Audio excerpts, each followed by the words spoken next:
जय हिंद दोस्तों। आज के इस वीडियो में दोस्तों धमाका नहीं होने वाला है। आज के इस वीडियो में जलवा होगा दोस्तों ओबी केमिस्ट्री के वायरल न्यूमेरिकल्स का, जो इस बार के 2026 के बोर्ड एग्जाम में पूछे जाएंगे। आज के इस वीडियो में दोस्तों एक दो नहीं, लगभग 15 से 20 न्यूमेरिकल आपको ऐसे मोस्ट इंपॉर्टेंट कराने वाला हूं, वो भी बिना रटाए दोस्तों, कॉन्सेप्ट को क्लियर करते हुए। जो मुझे हमेशा फॉलो कर रहे हैं उनको पता होगा कि मैं कोई भी चीज रटाने की कोशिश नहीं करता, वो अच्छे से फील कराऊंगा दोस्तों, ताकि वहां पे जब वहां पे वर्ड प्रॉब्लम लिखा हुआ आए, थोड़ा बहुत घुमा भी दे तो भी आप आसानी से उसे हैंडल कर सको, वो टेक्निक देने वाला हूं दोस्तों न्यूमेरिकल का। यानी दोस्तों कुल मिला के कहूं तो इस वीडियो को देखने के बाद आपकी न्यूमेरिकल 100% तैयार हो जाएगी। इसकी मैं पूरी तरह से आपको आश्वासन देता हूं दोस्तों। तो बिना देर के आइए शुरुआत करते हैं कि वो न्यूमेरिकल कौन से हैं। ये रहा दोस्तों सबसे पहला न्यूमेरिकल, यानी राउल्ट के नियम के आधार पर न्यूमेरिकल जरूर पूछा जाता है। इस फार्मूले पे ये मैं ताल ठोक के कह सकता हूं कि इस फार्मूले पे न्यूमेरिकल जो तैयार करके नहीं गया वो बहुत पछताएगा दोस्तों, याद रखना। और इस टॉपिक पे देखने के बाद लगता है कि ये न्यूमेरिकल बहुत हार्ड होगा। जिस तरह से फार्मूला ये डिजाइन हुआ है बहुत ही हार्ड लगता होगा, लेकिन बहुत आसान बना दूंगा मैं, बस आप देखते जाइए। और जो मुझे शुरू से फॉलो कर रहे हैं उनको पता होगा इस टाइप के न्यूमेरिकल को मैं कई बार करा भी चुका हूं। इस न्यूमेरिकल को आगे मैं कराऊं उससे पहले 30 सेकंड में जो बता रहा हूं उसे आप ध्यान से सुनिए। ये न्यूमेरिकल आपके मुट्ठी में आ जाएगा। 30 सेकंड बस देना है आपको। क्या करना है ध्यान से समझिए। आपको ये बात पता है कि अगर कंटेनर में हम कोई भी चीज ले रहे हैं, ठीक है, मान लो कोई भी द्रव ले लिया मैंने, क्या ले लिया, कोई द्रव ले लिया, द्रव यानी लिक्विड ले लिया, ठीक है, और वो कैसा है, शुद्ध है। अब शुद्ध का मतलब समझते हो जी, जैसे अगर इसमें ए है, ए नाम का कोई द्रव है, ए नाम का, तो इसमें और कोई नहीं है, ए के अलावा और कोई नहीं है, यानी शुद्ध है। अगर मैं इसमें और मिक्सचर मिला दूं, बहुत सारे लोगों को मिला दूं, ए भी मिला दूं, बी भी मिला दूं, सी भी मिला, बहुत लोगों का मिश्रण हो जाएगा तो शुद्ध नहीं रहेगा। अभी अकेला है, अकेला है यानी शुद्ध है। अगर शुद्ध है तो इसे अगर हम गर्म करेंगे, ये वाष्पशील है, वाष्पशील का मतलब गर्म करने पे वाष्प में बदल जाएगा, और जो वाष्पशील नहीं होता है वो वाष्प में नहीं बदलता, याद रखिएगा, ठीक है। अब मैं इसे गर्म करना शुरू किया, गर्म करेंगे तो धीरे धीरे क्या होगा, वेपराइज होगा, वाष्प में बदलेगा। वाष्प में बदलेगा या नहीं, पक्का बदलेगा, ठीक है। वाष्प में बदलेगा तो वाष्प में जब बदलेगा तो वाष्प दाब भी उत्पन्न होगा। क्या उत्पन्न होगा, वाष्प दाब। वाष्प दाब को पी बोलते हैं। क्या बोलते हैं दोस्तों, पी बोलते हैं। और अगर शुद्ध का वाष्प दाब अगर है, अगर वेपराइज, अगर ये वाष्प में बदला है तो कोई ना कोई दाब भी लगाया होगा, तो वो दाब को पी लिखा जाता है। और अगर ये शुद्ध है तो यहाँ नोड लगा दिया जाता है। क्या लगा दिया जाता है, नोड, यानी पी नोड का मतलब होता है शुद्ध। शुद्ध जब ये शुद्ध रहेगा, वही चीज यहाँ लिखा है, किसी ताप पर शुद्ध बेंजीन का वाष्प दाब इतना है।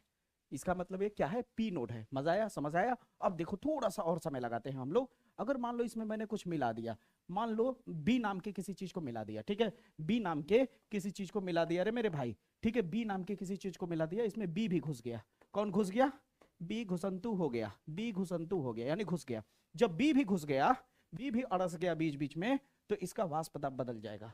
इसका वाष्प दाब क्या होगा, बदल जाएगा। अब वाष्प दाब क्या हो, दो लोग मिल गए, दो लोग मिलेंगे तो क्या होगा, विलयन बन जाएगा। विलय और विलायक मिलके क्या बना लेते हैं, विलयन बना लेते हैं। तो विलयन बना लेंगे तो अब जो वाष्प निकलेगा उसको केवल शुद्ध का वाष्प नहीं बोलेंगे। अब यहाँ जो वाष्प निकलेगा उसकी वजह से जो दाब लगेगा वो नोड वाला नहीं होगा मेरे भाई, वो पी एस वाला होगा। यस का मतलब सोल्यूशन, सोल्यूशन मतलब विलयन, यानी इसके डालने के बाद जो वाष्प दाब उत्पन्न हुआ उसे क्या बोला जाता है, पीएस बोला जाता है। क्या बोला जाता है, पीएस। इतनी बात समझ में आई। इसे विलयन का वाष्प दाब बोला जाता है। ये वाष्प दाब कब आता है, जब किसी चीज को डाल दिया जाता है। समझ आई मेरी बातें। अब आपसे एक सवाल करता हूं कि जब हम इसमें ए लिए थे, तो ए, हमने ए लिया था, तो ए अगर ज्यादा मात्रा में होगा तो विलायक होगा। क्या होगा, विलायक। और जो बाहर से डाला जाएगा, जैसे हमने बी नाम की चीजों को डाला, वो विलेय होगा। क्या होगा, विलेय। पहले कॉन्सेप्ट समझो, ये सारी चीजें बहुत सारे न्यूमेरिकल में काम करेगा। क्वथनांक, उन्नयन, क्वथनांक, औनमन, ये वाला न्यूमेरिकल जब करोगे तो वहां ये कॉन्सेप्ट काम देगा। मेरी बात समझने की कोशिश करो पहले, ठीक है। बहुत लोग आपको डायरेक्ट कराना शुरू कर देंगे, लेकिन फील नहीं करते कि बच्चों को समझ आ पाएगा या नहीं। लेकिन मैं आपको फील करता हूं, मैं आपके जगह पे होके देखता हूं कि मैं अगर आपके जगह पे बैठा रहूंगा तो क्या मुझे किस किस जगह पे प्रॉब्लम आ सकती है, तो बिना पूछे आपकी प्रॉब्लम को सॉल्व करेगा आपका भाई, ठीक है। चिंता मत करिए, बस जैसे बता रहा हूं समझिए। अब मान लो बाहर से अगर मैं विलेय डालूंगा, विलेय डालूंगा तो विलेय हमेशा कम मात्रा में होता है। क्या होता है, कम मात्रा में। और विलायक ज्यादा मात्रा में होता है, ठीक है। तो विलायक ज्यादा मात्रा में होता है तो उसका जो द्रव्यमान होता है, द्रव्यमान यानी वजन, वजन को हम कैपिटल, वजन को कैपिटल डब्ल्यू से लिखते हैं। समझ आई मेरी बात है, क्योंकि ज्यादा वाला है तो ज्यादा वाले के वजन को कैपिटल डब्ल्यू से, ज्यादा वाले की वजन को कैपिटल डब्ल्यू से। इसका मतलब कैपिटल डब्ल्यू जो है वो विलायक का द्रव्यमान है। किसका है, विलायक का द्रव्यमान है। अब विलेय को जब हम इसमें डाल रहे हैं 10 ग्राम 20 ग्राम 30 ग्राम चाहे जितना भी डालेंगे तो उसका जो वजन होगा वो स्मॉल w से दिखाया जाएगा। इसका मतलब केमिस्ट्री के कहीं भी फार्मूले में स्मॉल w दिखेगा तो विलेय का द्रव्यमान है, चाहे इस फार्मूले में हो, चाहे क्वथनांक के उन्नयन वाले में हो, चाहे क्वथनांक के अवनमन वाले में हो, समझ आई मेरी बात है, चाहे आपका परासरण दाब वाले में हो, कहीं भी अगर स्मॉल w दिखेगा तो विलेय का द्रव्यमान, कैपिटल W दिखेगा तो विलायक का द्रव्यमान। समझे मेरी बात? अब आती है बारी, ध्यान से समझो। अब विलेय को तुमने डाला है तो आणविक द्रव्यमान के बारे में सुना है? अगर मैं पानी लिखूं, पानी का अगर आणविक द्रव्यमान कोई निकाले, आणविक द्रव्यमान को क्या बोला जाता है? आणविक द्रव्यमान या मोलर द्रव्यमान भी बोलते हैं या अणु भार भी बोलते हैं, 3 नाम से जानते हैं, या तो आणविक द्रव्यमान बोलो, या तो मोलर द्रव्यमान, या तो अणु भार। अगर मान लो मेरे को पानी का आणविक द्रव्यमान या मोलर द्रव्यमान या फिर अणु द्रव्यमान निकालना है, अणु भार निकालना है, तो कैसे निकाला जाता है? पानी में हाइड्रोजन 2 बार है, ठीक है, गुणे हाइड्रोजन का वजन कितना होता है? 1 होता है, फिर प्लस ऑक्सीजन कितने बार है? 1 बार है। ऑक्सीजन का वजन कितना हो? मास 16 होता है, करोगे तो 18 आएगा। तो जो 18 आया इसे ही बोला जाता है अणु भार, या फिर इसे ही बोला जाता है अणु भार या मोलर द्रव्यमान या फिर आणविक द्रव्यमान। समझ आई मेरी बात है? क्या बोला जाता है? आणविक द्रव्यमान, और इसे यम से इंडिकेट किया जाता है। किससे? यम से। समझ आई मेरी बात है? क्लियर हुआ मेरी बात है? अब ये जो यम है, अगर विलेय की बात हो रही है तो स्मॉल यम, और विलायक की बात हो रही है तो कैपिटल यम। समझ आया? पूरी एक एक पॉइंट बता दिया कौन चीज कहां पे कैसे है। और अब देखो ये चीज कितना इजी लगने लगेगा, कसम बता रहे भाई, त्रिकाल देव की कसम कि आपको एकदम इजी लगेगा। जय महाकाल। अब आप ध्यान दो, वैल्यू को मैं पुटअप करने वाला हूं, कौन क्या क्या दिया है, अब इजीली आपको समझ में आने लगेगा, इसकी गारंटी मैं लेता हूं। कह रहा है किसी ताप पर शुद्ध बेंजीन का वाष्प दाब, शुद्ध बेंजीन का वाष्प दाब यानी P, अशुद्ध बेंजीन बोला यानी P नोड। P नोड का वाष्प दाब कितना दिया है भैया? 0.850 बार, यही दिया हुआ है।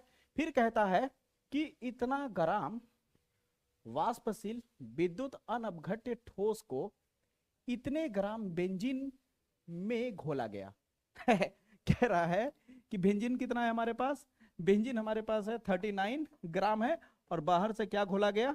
0.5 ग्राम विद्युत अनअपघट्य घोला गया। तो जो बाहर से घोला गया है भाई, वो क्या होगा? विलेय का द्रव्यमान होगा।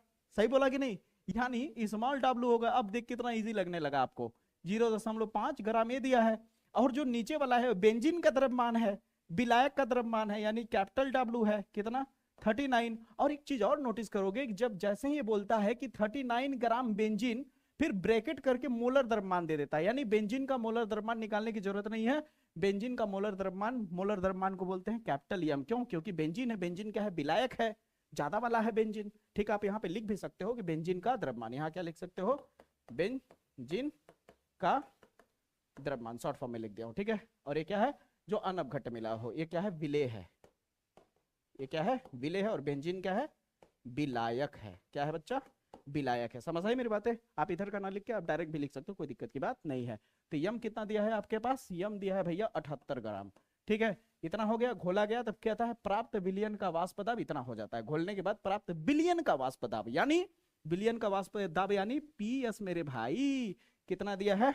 0.845 बार दिया है। ठीक है, 0.845 बार दिया हुआ है। ठीक है, अब कहता है कि ठोस का मोलर द्रव्यमान निकालो। अब ठोस का मोलर द्रव्यमान कौन सा है? ठोस भैया कह रहा है वाष्पशील विद्युत अनअपघट्य ठोस को मिलाया गया था ना, इसी को मिलाया गया था ना, तो ये क्या होगा? स्मॉल एम पूछ रहा है। इसका मतलब किसका मोलर द्रव्यमान पूछ रहा है? स्मॉल एम, क्योंकि कैपिटल एम तो दे दिया, विलायक का तो दे दिया है मोलर द्रव्यमान, तो विलेय का ही मोलर द्रव्यमान पूछ रहा है, यानी यम पूछ रहा है।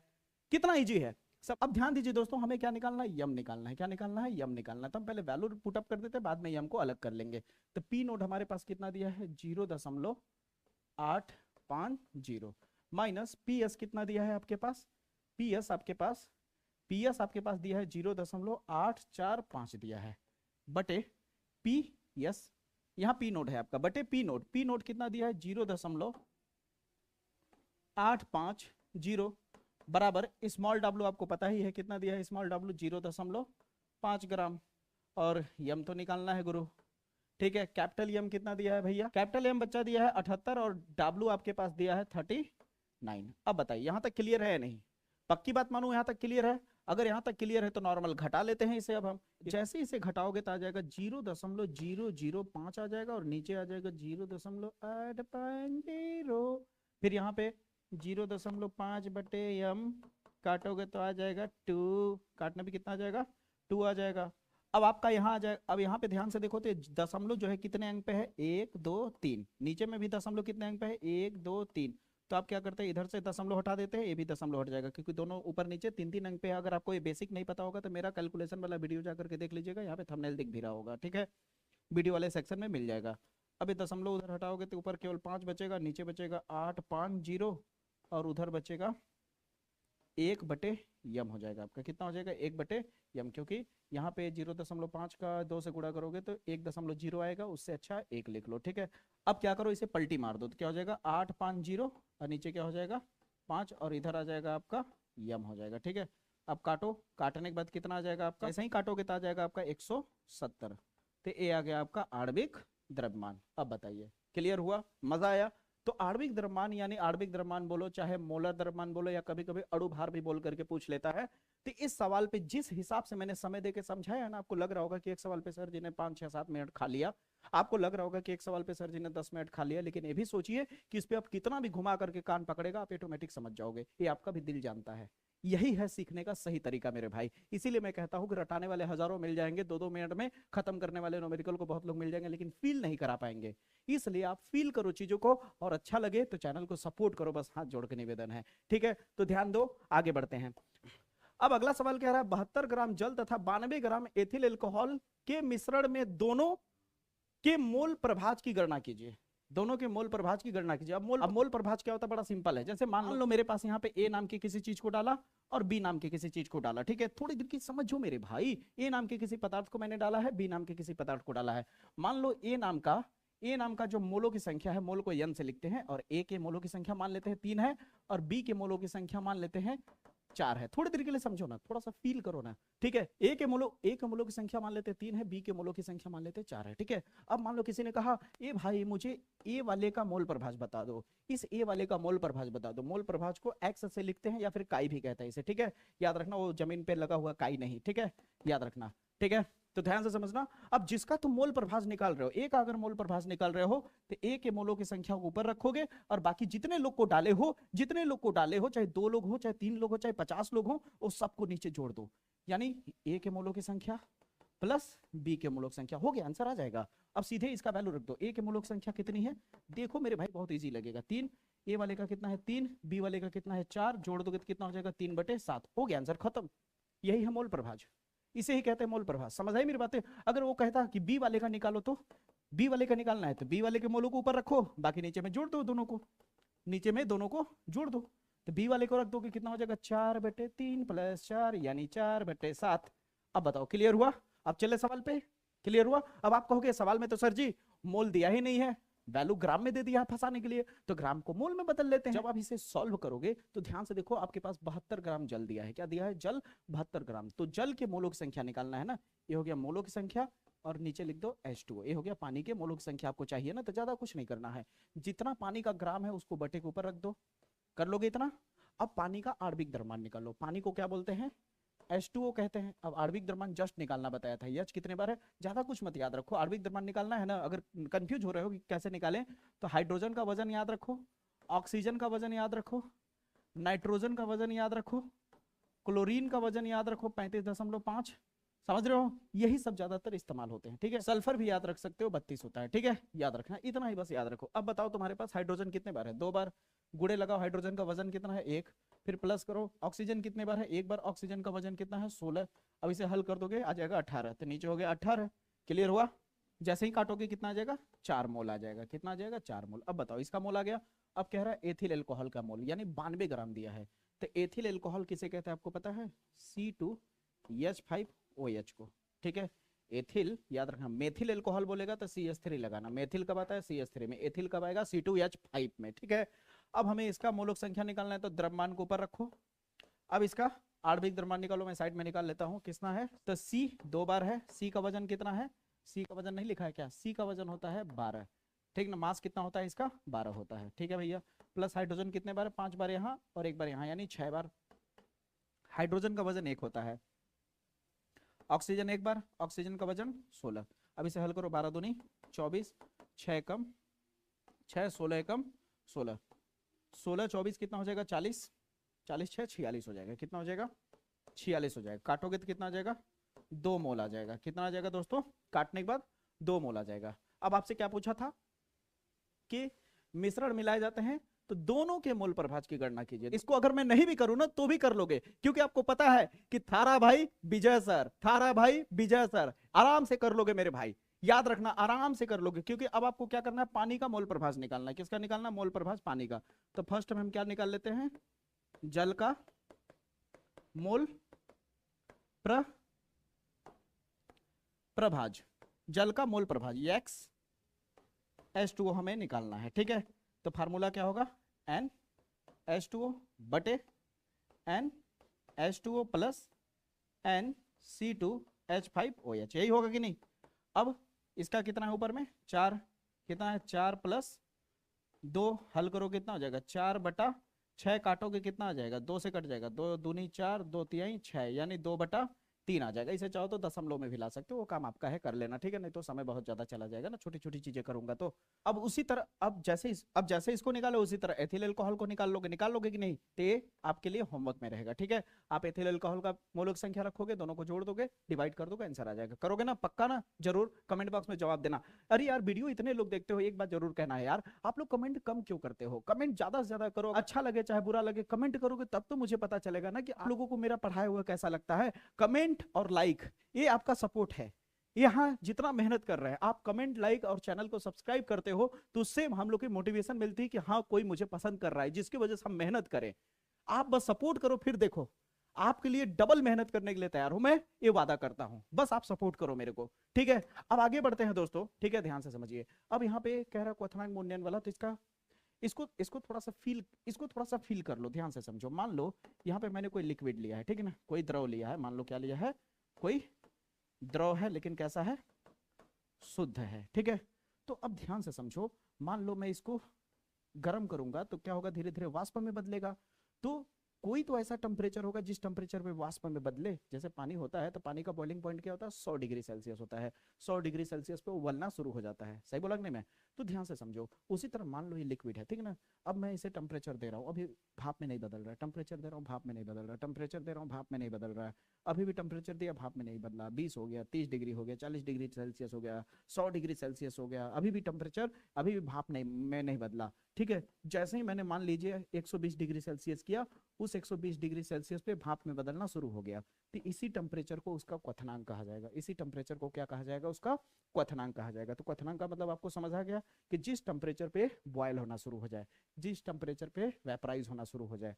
तो यहाँ पे सवाल कह रहा है कि एक द्रव है, ठीक है, और उस द्रव का क्वथनांक कितना है, इतना है। ठीक है, ध्यान से समझते जाइएगा। एक द्रव है, उस द्रव का क्वथनांक कितना है, आपके पास उतना है, तो उस क्वथनांक को हम T1 नाम देंगे। क्या नाम देंगे, T1।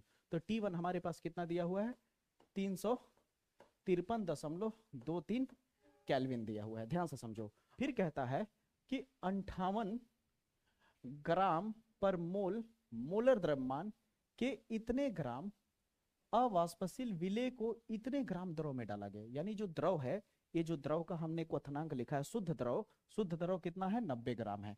ठीक है, शुद्ध द्रव कितना है, 90 ग्राम है। ध्यान से समझते जाओ, शुद्ध द्रव कितना है, 90 ग्राम है। तो 90 ग्राम है, और बाहर से क्या मिलाया जा रहा है, बाहर से अवाष्पशील पदार्थ मिलाया जा रहा है, और वो उसका ग्राम कितना है, 1.8 ग्राम है। ठीक है, 1.8 ग्राम है, लेकिन बाहर वाला जो मिलाया जा रहा है उसका मोलर द्रव्यमान भी दे दिया गया है। कितने मोलर द्रव्यमान का मिलाया जा रहा है, इतना मोलर द्रव्यमान का।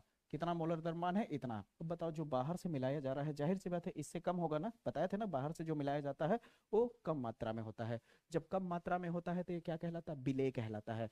तो बताओ, इसका द्रव्यमान को कैपिटल W से लिखूं या स्मॉल w से, तो जाहिर सी बात है स्मॉल w से लिखूंगा। हाँ या ना में जवाब। अब बताओ, इसका जो मोलर द्रव्यमान दिया है अणु भार, इसको कैपिटल M से लिखूं या स्मॉल m से, तो जाहिर सी बात है स्मॉल m से लिखूंगा। अब मजा आने लगा ना, समझ आने लगा ना। देखो, बोले ना कि शुरू की चीजें भी लिंक होती है आगे जा करके, इसे ही कहते हैं कॉन्सेप्ट के साथ सीखना। ठीक है, तो अब देखो आपके पास क्या है, स्मॉल w भी मिल गया आपके पास 1.8 ग्राम। ठीक है, स्मॉल m भी मिल गया आपके पास कितना, 58, मात्रक भी लिख सकते हो ग्राम मोल इनवर्स। ठीक है। फिर उसके बाद आपके पास क्या दिया है, द्रव दिया है 90 ग्राम। अब ये बड़ा वाला वैल्यू है तो इसे किस में लिखा जाएगा, कैपिटल डब्ल्यू में लिखा जाएगा। ये हो गया 90 ग्राम। यहाँ तक क्लियर हुआ या नहीं, ईमानदारी से बताइए।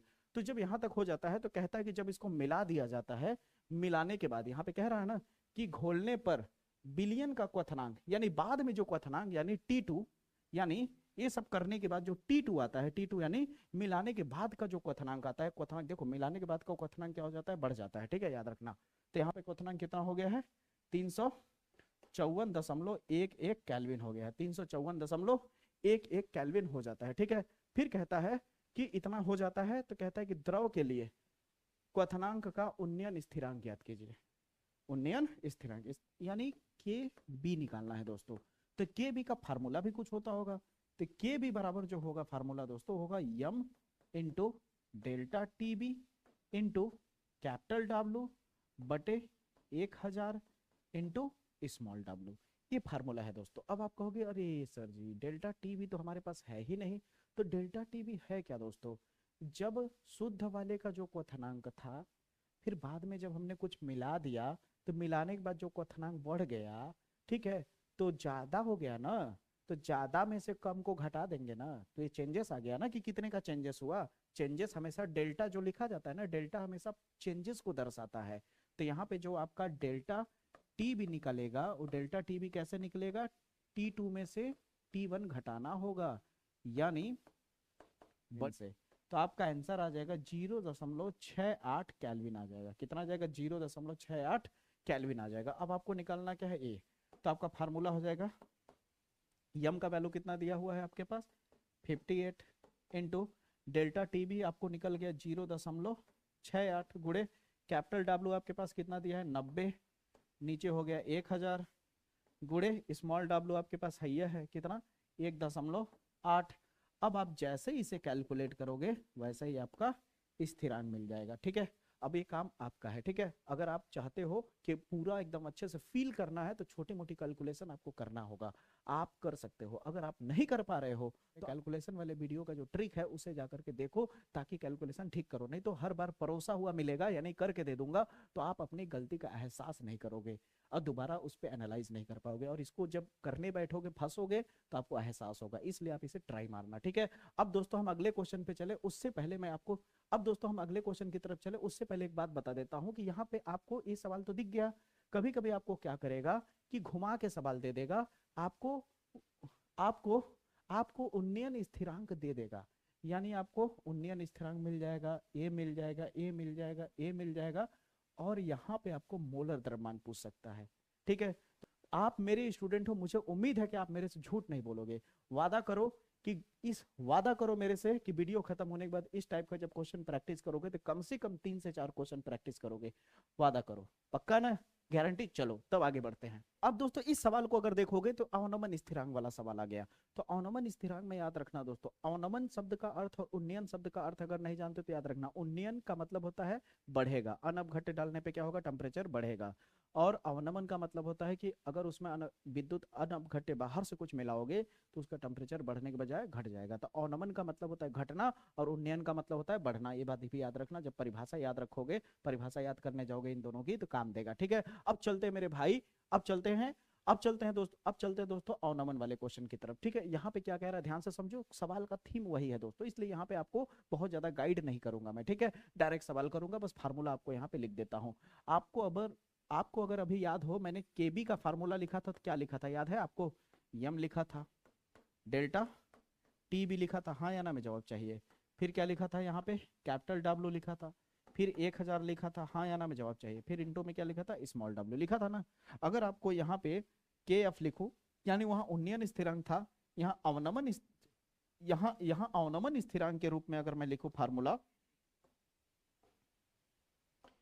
यहाँ अगर मैं अवनमन स्थिरांक के रूप में फार्मूला लिखूं तो जहां बी है वहां क्या हो जाएगा, एफ हो जाएगा।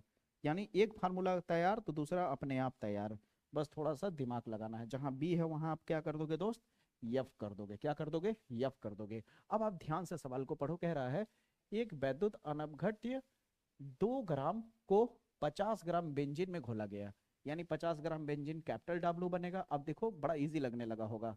ठीक है। और 2 ग्राम जो घोला जा रहा है वो स्मॉल डब्ल्यू बनेगा। अब आपको वर्ड प्रॉब्लम सवाल भी इजी लगने लगे होंगे। ठीक है, फिर कहता है कि घोलने पर क्या होगा, जाहिर सी बात टेम्परेचर में बदलाव आएगा। तो कहता है हिमांक में इतना केल्विन की कमी हो जाती है। अगर आपको डायरेक्ट बोल देता है कि इतना केल्विन की कमी हो जाती है, तब समझ लेना वो डायरेक्ट दे दिया वैल्यू।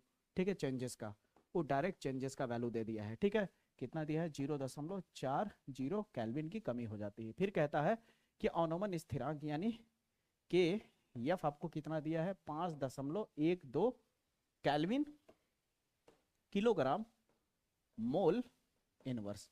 यही है दोस्तों। अब यहां तक आपके पास दिया है, तो आगे क्या कहता है, विले, विले यानी विले का मोलर द्रव्यमान यानी अणुभार। तो मोलर द्रव्यमान को यम लिखेंगे, स्मॉल यम। अच्छा बताओ स्मॉल यम क्यों लिखा मैं, क्योंकि विले बोल रहा है, विलायक बोलता तो कैपिटल यम लिखते। यानी कुल मिला के इस बार हमें ये निकालना। अभी इसके पीछे मैं जिक्र कर ही रहा था कि कभी कभी आपको एक कांस्टेंट का वैल्यू देके यम पूछ लेता है। तो देखो आखिरकार पूछ ही लिया ना, तो यम अकेला कर लेते हैं, तो नीचे वाला ऊपर चला जाएगा। तो क्या हो जाएगा, के एफ इंटू 1000 गुणे डब्लू। ये नीचे वाला क्रॉस मल्टीप्लाई हो गया, इधर चला गया। ठीक है, और ऊपर वाला कहाँ आ जाएगा, नीचे आ जाएगा, नीचे आ जाएगा, यानी delta T F into W. अब आ गया अकेले में आपका यम। क्लियर हुआ। अब आपको करना क्या है, वैल्यू पुटअप करना है और सॉल्व कर देना। कर लोगे, ये आपका एच डब्ल्यू रहेगा होमवर्क में। और देखते हैं कौन जवाब देता है इसका कमेंट बॉक्स में। बार बार कह रहा हूं, कमेंट जरूर करो, आप ज्यादा से ज्यादा कमेंट करो। और ये भी बताओ कि आप मुझे कहाँ कहाँ से देख रहे हो, अपना लोकेशन बताओ, अपना जगह बताओ। अगर आप अच्छा परफॉर्म करोगे तो मैं वादा करता हूँ आपके घर जरूर आऊंगा।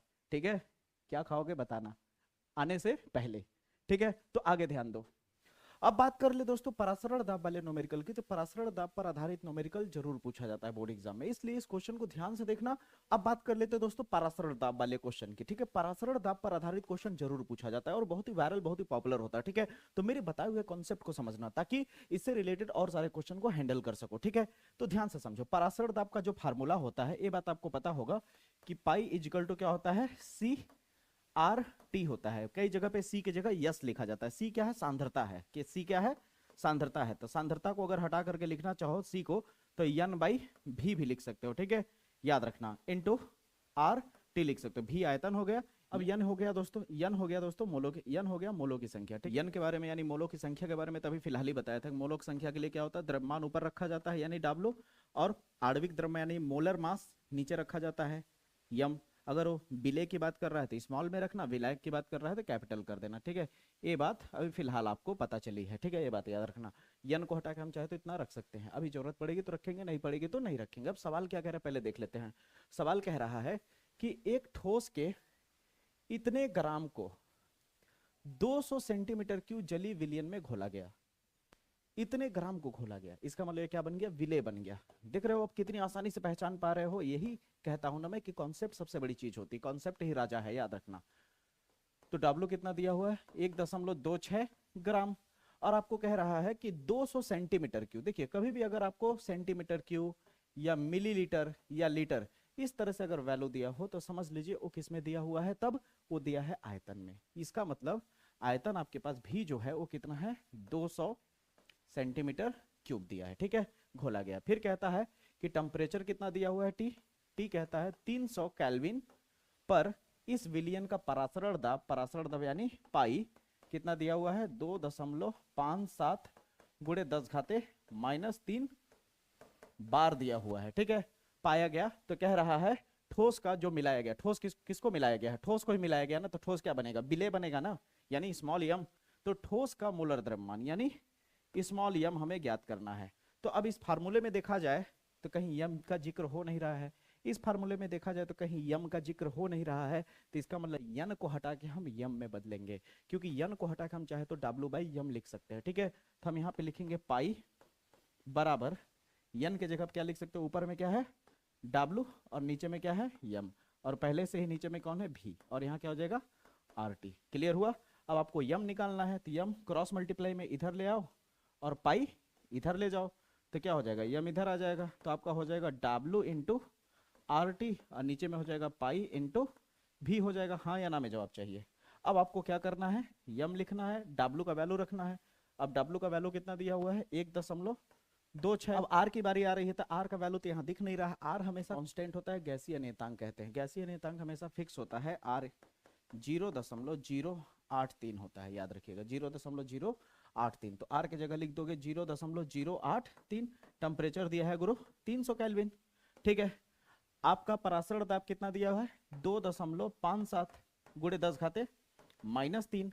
अब दोस्तों यहाँ आयतन का वैल्यू रखना है, तो आयतन का वैल्यू तो आपका सेंटीमीटर क्यूब में दिया है, लेकिन वैल्यू तो हमेशा लीटर में रखना चाहिए। तो यहाँ पे हम सेंटीमीटर क्यूब को किस में बदल देंगे भैया, लीटर में बदल देंगे। तो इसका क्या करेंगे 200 में 1000 का डिवाइड कर देंगे, तो ये किस में आ जाएगा लीटर में, और ओवरऑल आंसर आ जाएगा 0.2 लीटर आ जाएगा। तो यहाँ पे आप क्या लिख लेंगे 0.2। यहाँ तक क्लियर हुआ। अब यम इज इक्वल टू क्या करिए, बहुत सिंपल सा है, 10 घाते जो -3 है उसको ऊपर शिफ्ट कर दीजिए। क्या कर दीजिए, ऊपर शिफ्ट कर दीजिए। ये सब बेसिक कैलकुलेशन मैंने बता रखा है। ठीक है, 1.26 गुणे 0.083 गुणे 300 गुणे, अब 10 घाते -3 ऊपर जाएगा तो 10 घाते प्लस का 3 हो जाएगा। अब नीचे मात्र केवल क्या बचा 2.57 गुणे 0.2। अब इसे आप कैलकुलेट करो और कैलकुलेट करके इसका आंसर बताओ। इस तरह का कैलकुलेशन कैसे किया जाता है, मैंने कैलकुलेशन वाले जो बेसिक कैलकुलेशन का वीडियो है ट्रिक वाला, उसे देखोगे तो जाके समझ आ जाएगा। ठीक है, और अगर आ रहा है तब तो बहुत ही अच्छी बात है, अगर मैं इसे करने लगूंगा तो वीडियो का लेंथ बहुत हाई हो जाएगा। ठीक है, इसलिए होमवर्क के तौर पर छोड़ रहा हूँ। ठीक है, सारा कॉन्सेप्ट क्लियर लेकिन कर दे रहा हूँ। ठीक है, यहाँ तक आपको समझ में आ गया होगा। अब आपने देखो मेरे से वादा किया है कि आप इस टाइप के क्वेश्चन को जरूर करोगे, तो याद रखो परासरण दाब पे भी 2-3 क्वेश्चन जरूर लगाना। आपको खोजने की जरूरत नहीं है, मैं यहाँ पे दे दिया हूँ। ठीक है, जैसे देख सकते हैं एक क्वेश्चन यहाँ, एक क्वेश्चन यहाँ, एक क्वेश्चन यहाँ है। शायद यहाँ पे आपको अच्छे से न दिख रहा हो, देखिए यहाँ पे आप थोड़ा सा एडजस्ट कर लीजिए कि क्या लिखा हुआ है।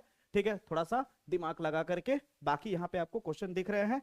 ठीक है, इसे आपको ट्राई करना है। एक परासरण दाब वाला यहाँ भी क्वेश्चन है, एक परासरण दाब वाला यहाँ भी क्वेश्चन है। इतने क्वेश्चन को आपको अच्छे से प्रैक्टिस करना है। इतना अगर आप अच्छे से कर लिए तो परासरण दाब वाला आपका क्लियर हो जाएगा दोस्तों। ठीक है, और जैसे मैंने बताया उसी कॉन्सेप्ट पे है, ज्यादा आपको खींचातानी करने की कोई जरूरत नहीं पड़ेगी। ठीक है, यहाँ तक क्लियर हुआ। अब चलते हैं अगले क्वेश्चन पे। अब दोस्तों हम लोग इंटर कर चुके हैं सेकेंड चैप्टर यानी विद्युत रसायन में। विद्युत रसायन में दोस्तों 3-4 ऐसे क्वेश्चन होते हैं जो बहुत ही वायरल है, निर्नष्ट पे, मोलर चालकता पे, फैराडे पे और आपका गिब्स फ्री एनर्जी। इनमें से सबसे वायरल अगर मैं बोलूं तो मोलर चालकता है। इस बार जो, जैसा कि मैंने आपको बताया कि इस बार 2026 का मॉडल पेपर देखेंगे जो उत्तर प्रदेश ने छापा है, ठीक है, नेट पे जाकर के, तो एक क्वेश्चन आपको देखने को मिल जाएगा। यानी इस बार के मॉडल पेपर में भी इसको बहुत ज्यादा तवज्जो दिया गया है।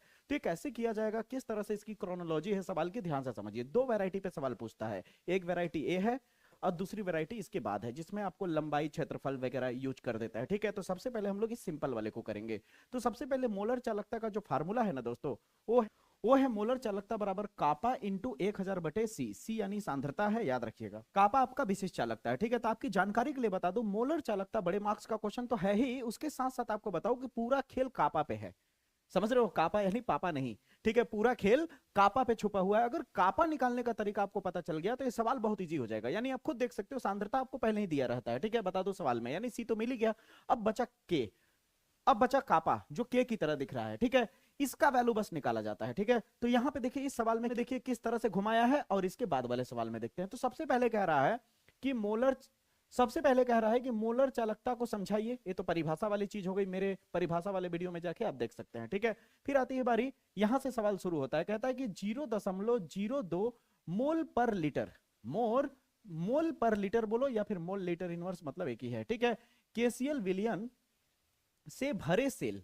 ठीक है, यानी बिलियन कैसा है, केसीएल का है, और वो कितना दिया है 0.02 मोल पर लीटर। यही इसकी सांद्रता है। क्या है, सांद्रता। यम से भी लिख सकते हो और सी से भी लिख सकते हो, तो मैं सांद्रता को सी से लिख देता हूं। ठीक है, कितना दिया है 0.02 मोल लीटर इनवर्स। ठीक है, फिर आगे बढ़ने के बाद क्या कहता है कि भरे सेल का प्रतिरोध जो है, प्रतिरोध का मतलब आर होता है, रेजिस्टेंस जो करंट को रोकने का काम करता है।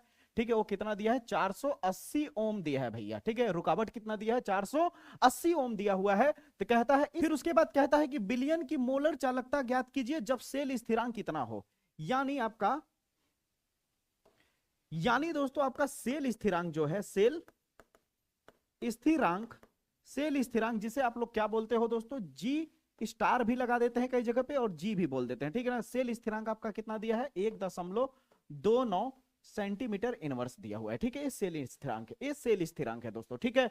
अब आपको इतनी तीन वैल्यू अगर आपको दिया हो, तीन वैल्यू केवल आपको इस तरह से दिया हो, सांद्रता दिया हो, प्रतिरोध दिया हो, सेल स्थिरांक दिया हो, और आपको क्या पूछ दे, मोलर चालकता पूछ दे दोस्तों, क्या पूछ दे, मोलर चालकता पूछ दे, जिसे हम लोग क्या बोलते हैं, कैपिटल लैम्डा बोलते हैं इसे, ठीक है। याद रखिए यहां यम लगा देते हैं, यम फॉर मोलर, ठीक है। यही हमसे पूछ रहा है, ठीक है। तो अगर ये निकालना है तो हमारे पास फार्मूला तो है ही, सी हमें दिया ही है, के निकालना है, कापा निकालना है, ठीक है। तो कैसे पापा कह रहे हैं कैसे कापा को निकाला जाएगा, ध्यान से देखो। सबसे सिंपल सा चीज है कापा निकालने का। अगर आपको सेल स्थिरांक दे दिया है और प्रतिरोध दे दिया है, सेल स्थिरांक और प्रतिरोध अगर आपको दे दिया हो, तो कापा बड़ी आसानी से निकाला जा सकता है, यानी विशिष्ट चालकता, जिसे हम कापा कहते हैं दोस्तों, इसे बड़ी आसानी से निकाल सकते हो। फार्मूला होगा 1/r इंटू जी स्टार, ठीक है। ये आपका फार्मूला है, ठीक है। तो आपका हो गया 1/r के जगह पे कितना लिख दोगे, 480 लिख दोगे, गुणे जी के जगह पे कितना लिख दोगे, 1.29 लिख दोगे भैया। जी जैसे ही इतना लिखोगे उसके बाद इसे क्या करना होगा, हल करोगे। जब एक से इसका गुणा करोगे तो 1.29, और नीचे में कितना है दोस्तों, एक, नीचे में कितना है दोस्तों, 480, और दशमलव कितने अंक पे है, एक और एक 2 अंक पे। तो दशमलव हटाओगे, जब हटाओगे तो 129 बचेगा, और नीचे में कितना है, 480 है। ऊपर में ये दशमलव कितने अंक पे है, एक और एक 2 अंक पे, तो नीचे में 2 जीरो बढ़ जाएगा, ठीक है। अब इसे जैसे ही कैलकुलेट करोगे तो इसका आंसर जानते हो कितना आएगा, इसका आंसर 0.00268 ओम सेंटीमीटर इनवर्स आ जाएगा, ठीक है। याद रखना, विशेष चालकता का मात्रक ओम सेंटीमीटर इनवर्स होता है, टिक आउट क्वेश्चन में पूछा जा सकता है, ठीक है। अब हमने कापा निकाल दिया भैया, तो उसके बाद हमें क्या निकालना, मोलर चालकता। तो मोलर चालकता का फार्मूला क्या है, कापा का वैल्यू कितना है, 0.00268 गुणे 1000 बटे सी कितना है आपके पास, सी आपके पास सांद्रता दी गई है 0.02, ठीक है। अब जैसे इसे आप कैलकुलेट करोगे आपका आंसर आ जाएगा मोलर चालकता का। तो एक तरीका तो ये हुआ सवाल करने का। एक क्वेश्चन इस तरह से पूछा जा सकता है, जितना मैं करा रहा हूं उतना अगर आप अच्छे से कर लो ना, तो डंके के चोट पे कह सकता हूं कि आपका न्यूमेरिकल में नहीं फंसोगे। इतना मैं अपने अनुभव के आधार पे कह सकता हूं, ठीक है। ये समझ आया। अब आपके दिमाग में आएगा कि सर दूसरा वैरायटी क्या है क्वेश्चन की, दूसरी वैरायटी को भी मैं कराता हूं, ठीक है। उसके बाद मैं होमवर्क दूंगा इस टाइप का क्वेश्चन, ठीक है। अब यहाँ भी दोस्तों देख सकते हो, इस क्वेश्चन में मोलर चालकता ही याद करना है, लेकिन क्या किया है कि इस बार जो कंटेनर होता है, यहाँ पे आपको पता ही है मोलर चालकता के बारे में, कि जो हम कंटेनर लेते हैं इसमें क्या लेते हैं, लिक्विड लेते हैं, और यहाँ पे अंदर में क्या डालते हैं, इस तरह से इलेक्ट्रोड डालते हैं। क्या डालते हैं, इलेक्ट्रोड की छड़ डालते हैं, ठीक है। इस छड़ की लंबाई होती है, जो कि लंबाई दिया हुआ है देख सकते हैं, और ये छड़ गोल आकार का होता है, इस तरह से सिलेंड्रिकल शेप में, ठीक ना। तो इसकी त्रिज्या दी गई है, क्या दी गई है, त्रिज्या दी गई है, प्रतिरोध दिया हुआ है, और मोलर चालकता पूछ रहा है, ठीक है, और सांद्रता तो दिया ही रहेगा, ठीक है। यानी सवालवा वही है, लेकिन यहाँ पे क्या कर दिया है, सेल स्थिरांक नहीं दिया है। क्या नहीं दिया है, सेल स्थिरांक न देकर के सवाल को थोड़ा और लेंदी बना दिया। तो इस सवाल को कैसे हैंडल करेंगे, बस थोड़ा पेशेंस के साथ समझना, ऑटोमेटिक क्लियर हो जाएगा, नहीं तो बाद में भटकते रहोगे, ठीक है। तो ध्यान से समझना। अब दोस्तों ध्यान से समझो। जैसे मान लो यहाँ पे एक छड़ है, तो छड़ की क्या हो गई, ये लंबाई हो गई, छड़ की क्या हो गई, लंबाई, और ये क्या हो गया, परिच्छेद का क्षेत्रफल हो गया, ठीक है। और यहाँ पे जो धारा बहवाते हैं हम लोग इस तरह से आई करंट, तो इसको रोकने के लिए क्या आता है, एक प्रतिरोध आर आता है, ठीक है। तो आर का एक फार्मूला आपको पता होगा, आर इजिकल टू होता है रो, ठीक है। आर इजिकल टू होता है रो एल बाई ए होता है, ठीक है। ये बात आपने 10th क्लास में भी पढ़ा होगा, ठीक है। और इसे अगर मैं रो को अकेला कर दूं तो रो इजिकल टू हो जाता है आर इंटू ए बटा एल। अब आप कहोगे रो क्यों निकाल रहे हैं सर, क्यों, क्योंकि जो रो है, ये जो रो है विशेष प्रतिरोध, इसकी जरूरत पड़ेगी। अब कहोगे क्यों, क्योंकि इस बार आपको कापा निकालने के लिए फार्मूला यूज करना होगा 1/रो। तो रो आपके पास अगर नहीं होगा तो कैसे निकाल पाओगे कापा, क्योंकि फार्मूला अगर आप निकालोगे मोलर चालकता, तो फार्मूला तो यही लिखोगे, कापा इंटू 1000 बटे सांद्रता। सांद्रता तो दिया है, लेकिन कापा में फंसोगे, तो कापा निकालने के लिए आपको इन सब चीजों से गुजरना पड़ेगा। यानी कुल मिला के आपके पास लंबाई दिया है, क्षेत्रफल दिया है, ठीक है, लंबाई दिया है, क्षेत्रफल दिया है, प्रतिरोध यानी आर दिया है, देख सकते हो इतना। यहाँ आर का वैल्यू भी दिया हुआ है 5 × 10⁻³ ओम, ठीक है, प्रतिरोध है। यानी अगर हम किसी तरह रो निकाल लेंगे, तो कापा तक पहुंच जाएंगे। समझ आई मेरी बातें।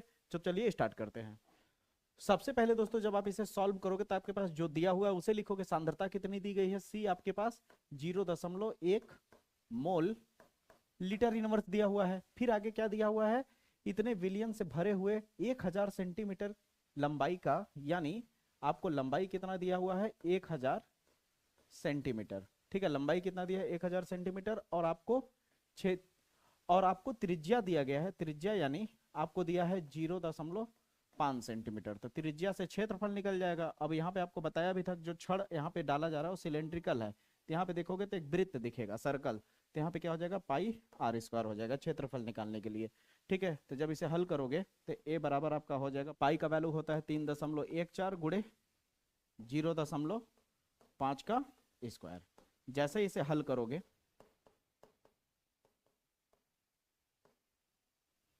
आपको प्रतिरोध आर दिया हुआ है, आर कितना दिया है यहाँ पे आप देख सकते हैं 5 गुणे 10 घाते 3 ओम दिया हुआ है। ठीक है, इतना कुछ दिया हुआ है और आपको क्या निकालना है, मोलर चालकता ज्ञात करना है। ठीक है, इतनी वैल्यूज आपके पास है।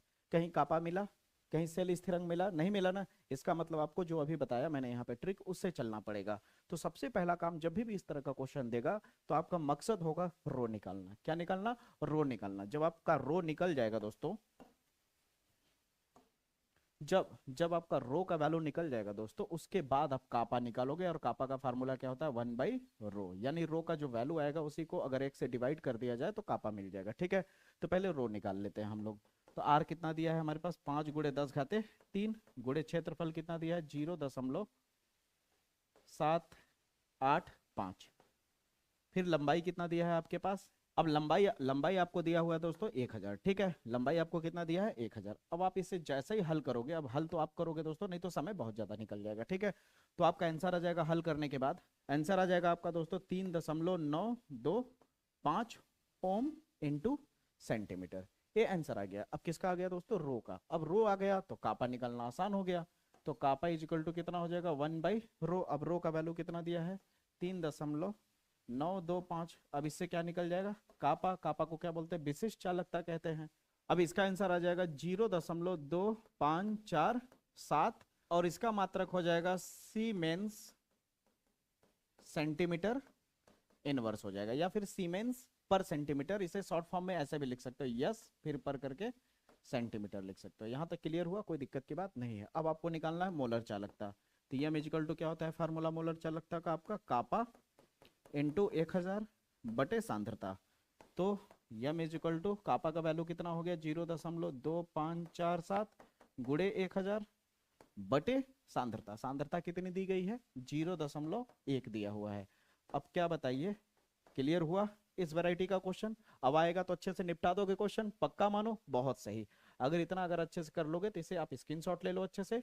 ठीक है, इस वैरायटी का कम से कम आपने वादा किया है, देखिए ठीक ना, 3 से 4 क्वेश्चन आराम से लगाना इस तरह का। ठीक है, जरूर लगाना। ठीक है, फिर दोस्तों इस क्वेश्चन को अगर आप देखोगे तो यहाँ पे आपको क्या निकालना है, मानक गिब्स ऊर्जा की गणना करनी है। ठीक है, तो पहले आप समझ लीजिए गिब्स ऊर्जा का फार्मूला होता क्या है। तो गिब्स ऊर्जा जो होता है वो डेल्टा जी नोट बराबर होता है -N F E cell node होता है। ठीक है, याद रखिएगा ई सेल नोड होता है। अगर आपने मेरा पुराना वीडियो देखा होगा पर्सनल जो न्यूमेरिकल का मैंने वीडियो बनाया है, तो उसमें ई नोड सेल कैसे निकाला जाता है बहुत ही अच्छे से मैंने समझाया, वो भी ट्रिक के दम पे। ठीक है, तो अब आप ध्यान से देखिए इस तरह के सवाल को कैसे हैंडल किया जाएगा। तो सबसे पहले आपके पास एक रिएक्शन दिया हुआ है, यहाँ पे आप देख सकते हो 2Fe3 प्लस 2I माइनस, फिर दिया है 2Fe2 प्लस I2।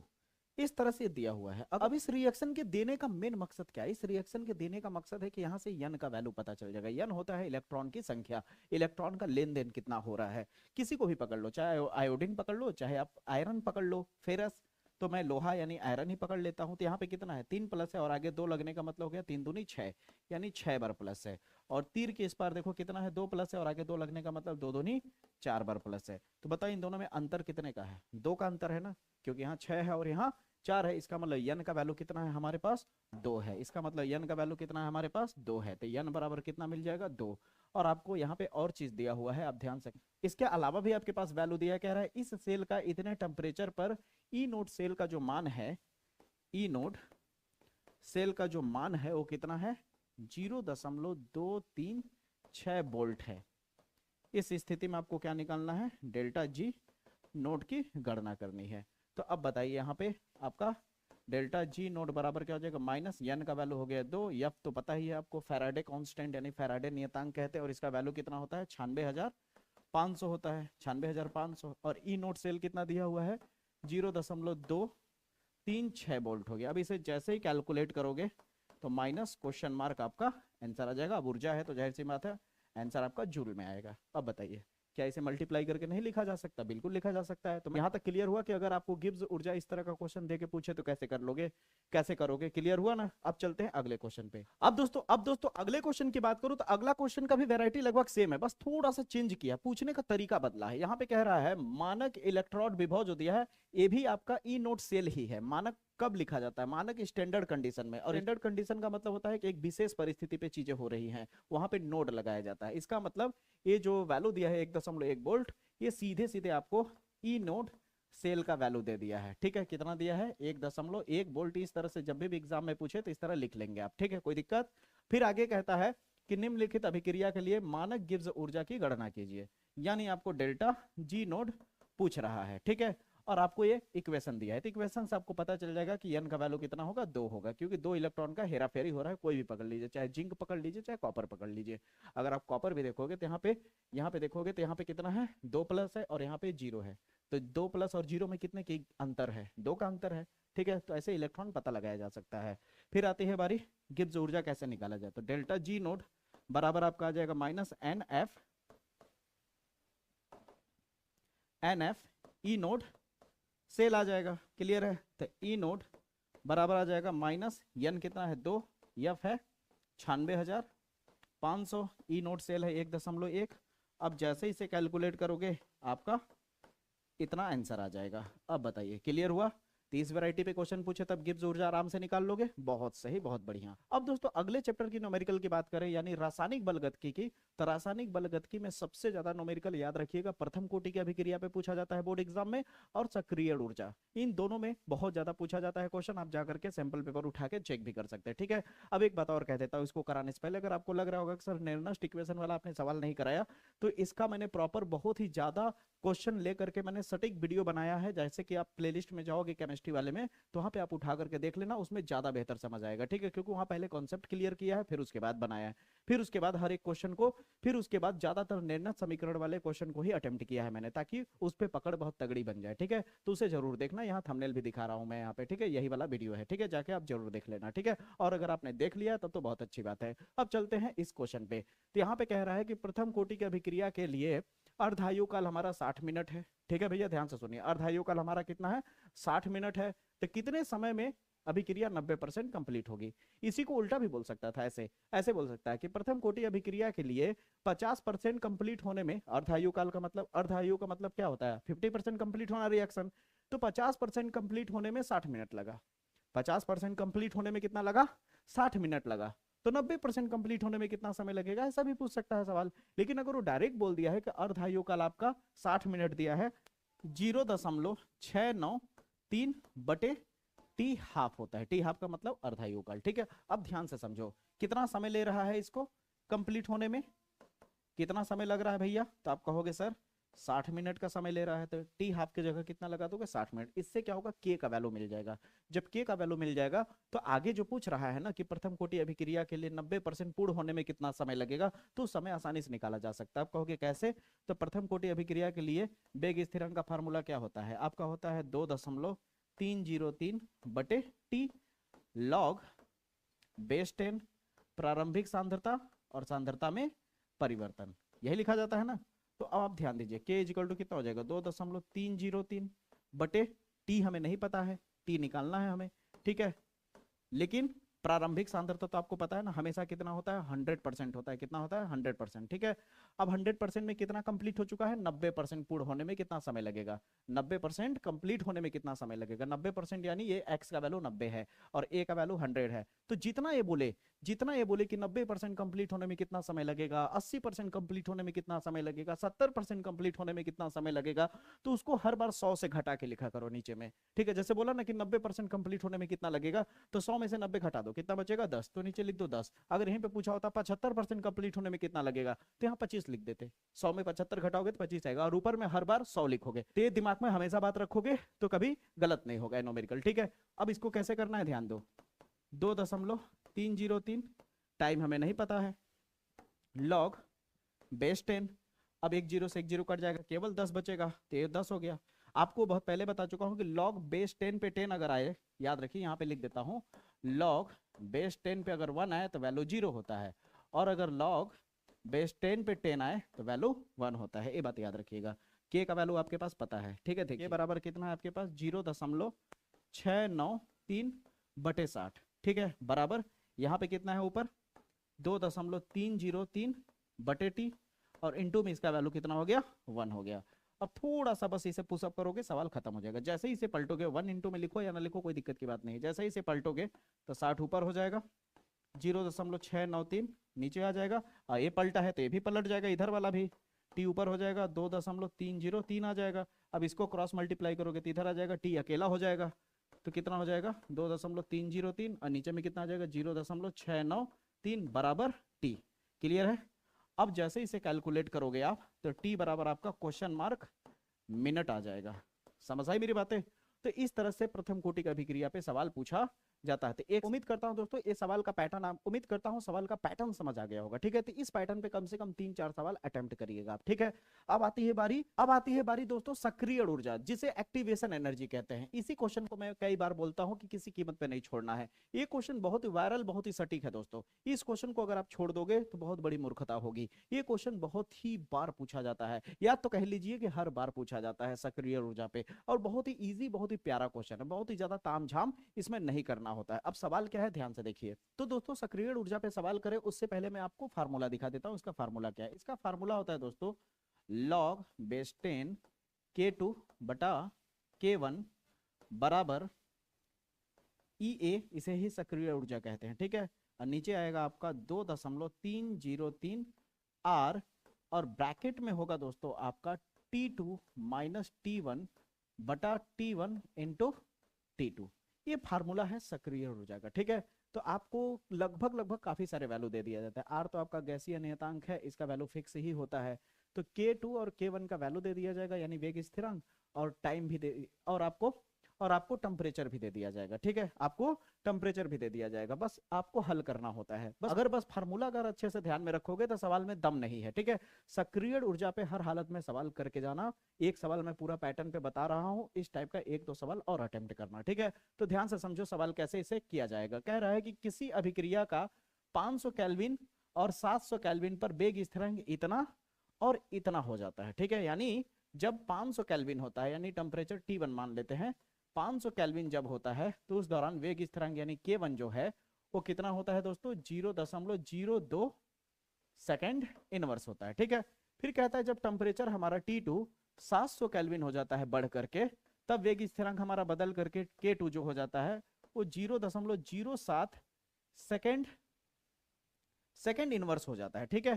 तो इस स्थिति में सक्रिय ऊर्जा यानी एक्टिवेशन एनर्जी क्या होगा बताइए। अब आपके पास चारों वैल्यू दे दिया, पुटअप करना है, आंसर लाना है। कितना सिंपल सा सवाल है। अब आइए जल्दी से वैल्यू पुटअप कर लेते हैं और हल कर लेते हैं। तो log बेस 10 K2 का वैल्यू आपके पास कितना दिया है दोस्तों, 0.07, और यहाँ पे आपको K1 का वैल्यू कितना दिया है दोस्तों, K1 का वैल्यू दिया है 0.02, ठीक है दोस्तों।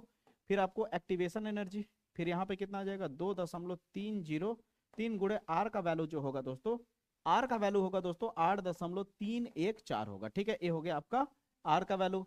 अब टेम्परेचर आपको दिया है T2 700, T1 दिया है 500, और T1 यहाँ पे दिया है 500 इंटू T2 दिया है 700, ठीक है। आइए इसे थोड़ा सा सिंपल कर लिया जाए, ठीक है।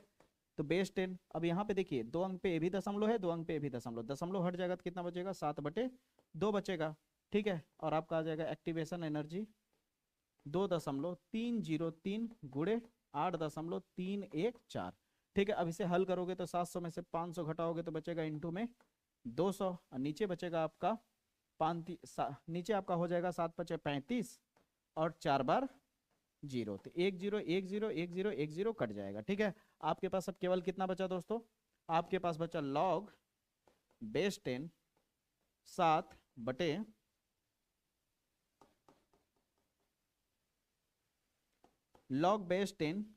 7/2 बचा, ठीक है। अब यहाँ पे क्या बचा आपका एक्टिवेशन एनर्जी, और यहाँ पे इसे हल करोगे, अब जैसे इसका गुणा करोगे दोस्तों तो आ जाएगा 19.147 आ जाएगा, ठीक है। ये चलिए इसका गुणा करने पे आ गया, और यहाँ कितना बचा 2/35 बचा, ठीक है, तो आपके पास अब थोड़ा छोटा हो गया वैल्यू।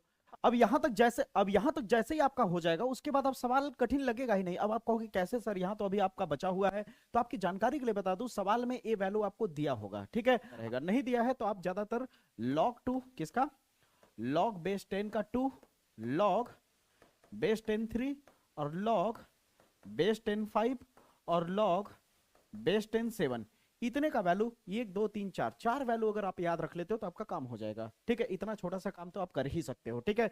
इसके बाद आप क्या करोगे, इसे अकेला कर दोगे तो क्या हो जाएगा, log बेस 10 7/2। अब ये सारे वैल्यू इधर आ जाएंगे, नीचे वाले क्या हो जाएगा, ऊपर इंटू हो जाएगा। कितना हो जाएगा, 19.147, 35 भी ऊपर आ जाएगा, ठीक है। और जो ऊपर में 2 था वो कहां चला जाएगा, बटे के नीचे चला जाएगा, और आपका अकेला हो जाएगा ये। अब जैसे इसे कैलकुलेट करोगे आपका आंसर आ जाएगा दोस्तों, ठीक है। बहुत ही सिंपल है, आप आसानी से कर सकते हो, कोई दिक्कत की बात नहीं है। हाँ, आपको अगर लग रहा होगा कि सर लॉग जो 7/2 है उसका कैसे हम करेंगे, तो आपको पता होगा बटे में अगर कोई चीज लॉग में होता तो उसे माइनस में लिखा जा सकता है, यानी log base 10 7 minus log base 10 2 लिखा जा सकता है। ये बात आपको पता होना चाहिए। इंटू 19.147 गुणे 35 बटे 2 बराबर ये। अब तो आसानी से कर सकते हो, log 7 और log 2 का वैल्यू रख के घटा करके कैलकुलेट कर दोगे, आपका आंसर आ जाएगा। मजा आया। तो इस तरह से एक्टिवेशन एनर्जी पे आपका सवाल पूछा जाता है दोस्तों।